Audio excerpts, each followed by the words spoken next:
a sua garantia de trabalho era ter a sua provisão diária, era ter a sua provisão mensal.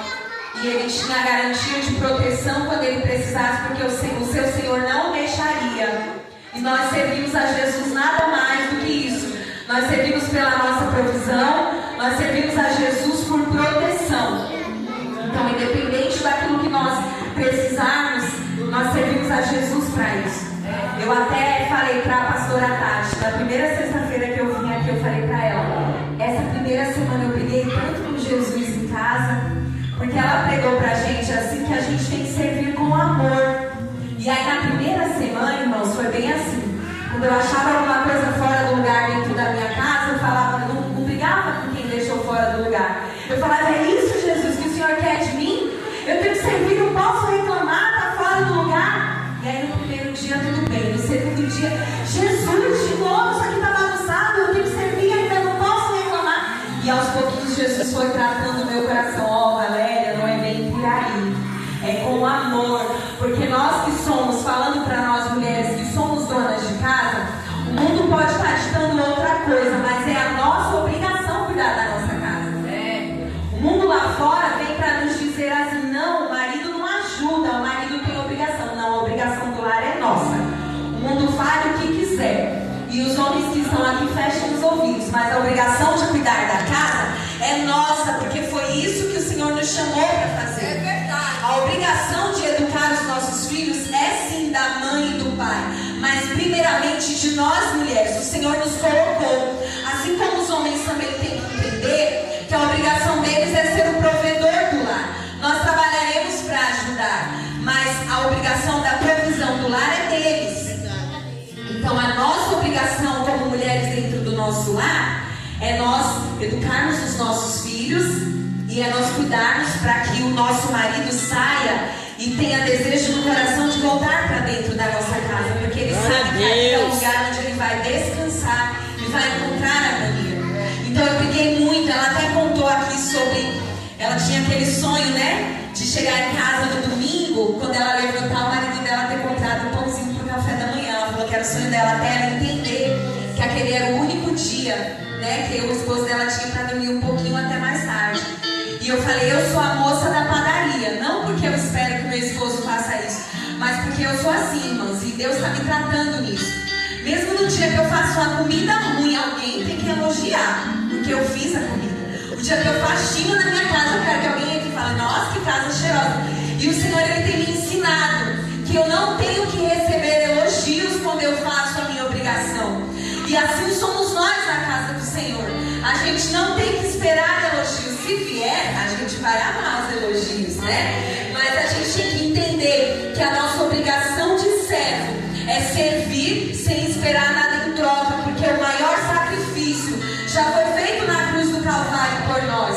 A gente teria que trabalhar até o final da nossa vida sem receber nada de Jesus, porque Jesus já fez na cruz por nós. Mas Ele é misericordioso, que Ele ainda nos abençoa em tudo. Ele tem provido nos nossos lares, Ele tem nos dado saúde, Ele tem nos dado livramento, e isso basta para nós servirmos ao Senhor com a alegria da nossa alma. Aleluia! Nós temos que entender que nós sermos servos de Jesus é mais do que nós sermos um pobre coitado forçado a fazer serviços forçados. Nós não somos isso. Nós temos que cumprir com a nossa obrigação, porque Jesus já se entregou por nós na cruz. Só que nós temos que entender que o nosso coração, ao trabalharmos para Jesus, também tem que ser um coração de servo. Porque a gente pode ter a qualificação, a gente pode fazer tudo certo, a gente pode alimentar alguém, a gente pode vestir alguém, a gente até pode cobrir o corpo, orar por alguém, mas se nós não tivermos a essência de Cristo dentro de nós, não vai se passar de mero trabalho. Nós temos que ter essa humildade. E a gente tem que aprender que a humildade não é colocar um chinelo no pé para vir para a igreja. A gente tem que entender que humildade não é abrir a porta do guarda-roupa e a primeira roupa que aparecer lá a gente colocar e vir para a casa do Senhor. Porque a humildade não está ligada à aparência.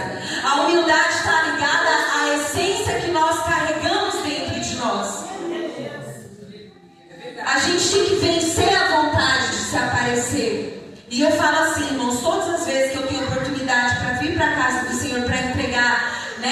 compartilhar da palavra, Jesus me trata primeiro em casa.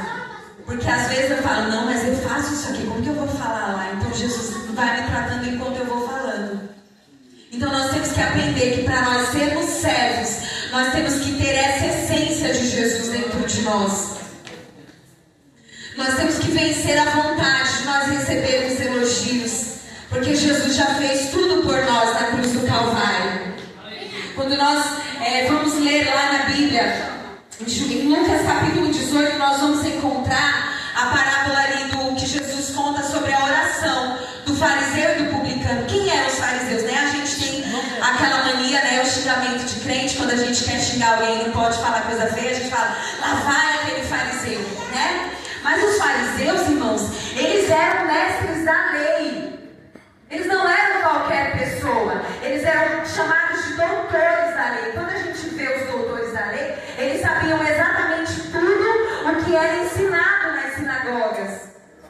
E aí a gente vê o fariseu fazendo o quê? Quando ele chega lá dentro do templo, acredito eu, para orar, ele se põe de pé lá na frente e ele fala, Senhor, eu te dou graças porque eu não sou como estes outros homens, ladrões, roubadores. Eu não sou como esse publicano aí. Eu dou meu dízimo, eu jejuo 2 vezes por semana, não foi assim? Porque ele fazia tudo isso. Quando ele olha para ele mesmo, ele fazia tudo isso.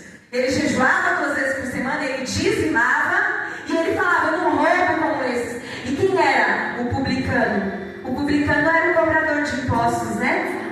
O publicano era aquele que muitas vezes as pessoas odiavam, né, irmão? Que coisa ruim é a gente ter que pagar imposto, né? É uma coisa bem ruim. A gente compra um produto e metade do valor do produto é de imposto. Então, os cobradores em si já eram homens que não eram bem vistos, porque as pessoas odiavam eles terem que tirar aquilo que era seu. E quando ele adentra naquele templo para orar,